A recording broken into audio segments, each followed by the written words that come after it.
આપણે કોઈ વાદ વિવાદમાં પડવું નથી, પણ આ ખેડૂતની વાત છે એટલે મને વાત કર્યા વગર રહેવાનું નહીં. વાત છે બોટાદમાં કડદાના આંદોલનની. સાહેબ સવારના 6 વાગ્યાથી સાંજના 7 વાગ્યા સુધી 5 મિનિટ પણ હા ખાધા વગર કામ કરીએ છીએ, અને અમારો આ માલ માર્કેટ યાર્ડ સુધી પોગે અને હરાજી થઈ જાય, પછી આનો વેપારી ભાવ તોડે, પછી ખેડૂનો જીવ નહીં, ખેડૂ આખો બળી જાય.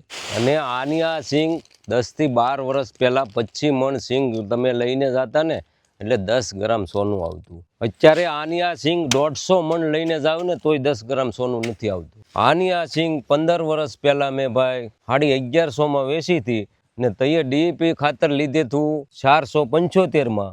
અત્યારે ડીએપીના ભાવ છે 1500 ને માંડવીના છે હારામાં હારી માંડવી તમે લઈને જાઓ તો 800-900 રૂપિયા. આ તફાવત વેપારીને નથી દેખાતો એટલે આ ખેડૂને કડદો નડે છે. ચાહે કુદરતનો નાય જોવો તમે, સમય પ્રમાણે બધી વસ્તુનો ભાવ મોંઘો થયો છે, પણ આ વસ્તુનો ભાવ મોંઘો નહીં થાય ને તો આ સમય પ્રમાણે ખેડૂતનો દીકરો ખેતી છોડી દે.